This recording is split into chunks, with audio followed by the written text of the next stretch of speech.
कबीरधाम के एसपी अभिषेक पल्लव मेरे साथ लाइव जुड़े हुए, उनसे समझने की कोशिश करेंगे इस घटनाक्रम को और क्या कुछ सावधानी बरती गई है, क्या कुछ मुआवजे का ऐलान किया गया है, इस पर भी बात करेंगे। अभिषेक जी, सबसे पहले तो बहुत बहुत स्वागत है आपका विस्तार न्यूज पर।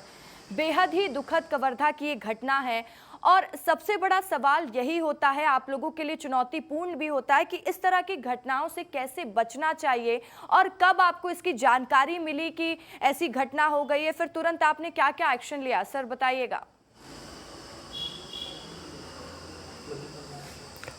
कल 2:10 पर बापानी घाटी है, कुगदूर थाना क्षेत्र, वहाँ पर ये घटना हुई। इसमें सुबह 6 बजे का करीब 32 लोग जो है वो तेंदुपत्ता तोड़ने के लिए गए हुए थे अपने गांव से करीब 20 किलोमीटर दूर। जब वो वापस आ रहे थे तो बापानी घाटी में जो गाड़ी था उसका प्रथम दृष्टया ब्रेक फेल हो गया। ब्रेक फेल होते ही ड्राइवर ने चिल्लाया और बताया कि ब्रेक फेल हो गया है, कूदो कूदो। उसमें 12 पुरुष जो है वो कूदने में सफल हुए। दोनों तरफ घाटी थी, एक तरफ 300 फीट गहरा था, एक तरफ 30 फीट गहरा था। तो 30 फीट जो गहरा था वहाँ पर गाड़ी गिरी है। गाड़ी गिरने से 13 लोग तुरंत उनका डेथ हो गया और 9 घायल लोगों को तुरंत हॉस्पिटल ले जाया गया। उन 9 लोगों में भी 6 लोगों की डेथ हो गई। तो 13 + 6 19 लोगों की डेथ हुई है, जिसमें 18 महिलाएं हैं और 1 पुरुष है। हमने देखा है कि इस तरह के जब भी मामले सामने आते हैं कई सवाल खड़े हो जाते हैं कि क्या गाड़ी की रफ्तार तेज थी, क्योंकि आए दिन सड़क दुर्घटना के लोग शिकार हो रहे हैं और प्रशासन से भी लोगों को एक उम्मीद होती है और आप लोगों की बात लोग सुनते हैं। तो क्या इसके लिए कोई प्लानिंग है आप लोगों की कि सड़क दुर्घटना से लोगों को बचाया जा सके या इसके प्रति लोगों को जागरूक किया जा सके? लगातार पुलिस द्वारा जो है जागरूकता अभियान जो है वो चलाया जाता है। जैसे आप इस घटना में भी देखेंगे तो पिकअप का इस्तेमाल जो है वो किया गया था, जो मालवाहक गाड़ी है उसमें लोगों को ढोया गया था।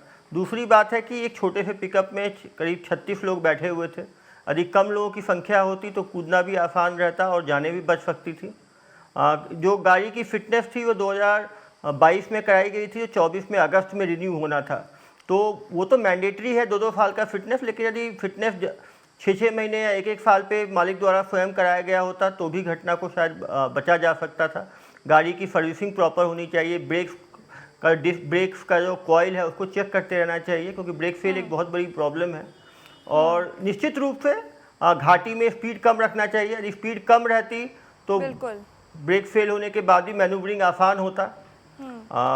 सभी पे जांच की जा रही है। हमने आईपीसी की धारा 304 जो है culpable homicide not amounting to murder, उस पर हमने एफआईआर किया है। जो वाहन मालिक और ड्राइवर दोनों को गिरफ्तार किया गया है।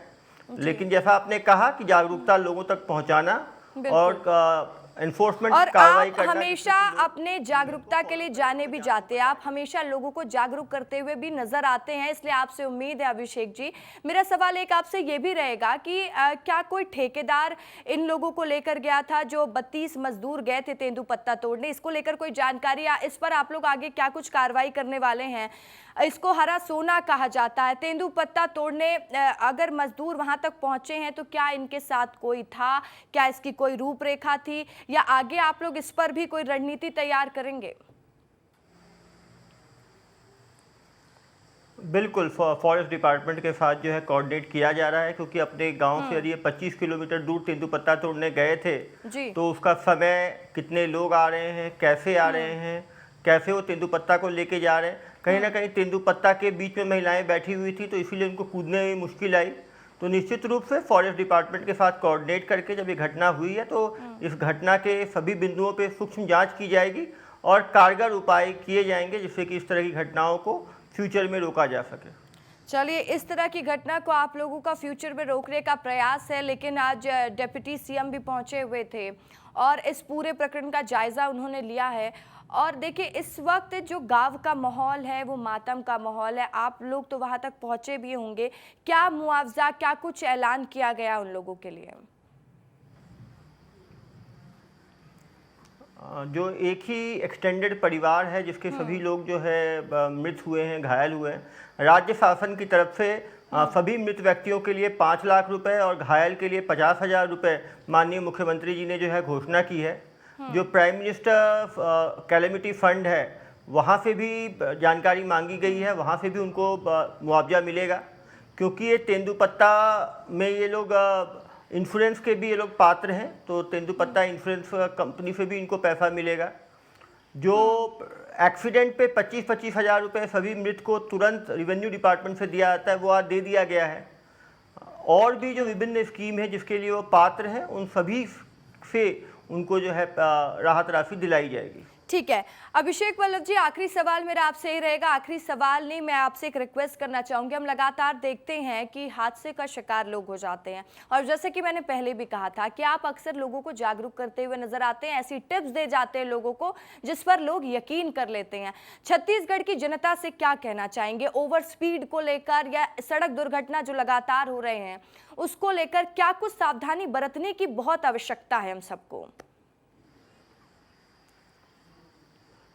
जब तक हमारे साथ एक्सीडेंट नहीं होता, हमारे नियर डियर वंस की जान नहीं जाती या घायल नहीं होते, हम ट्रैफिक की नियमों का पालन करने के इम्पोर्टेंस को नहीं समझते।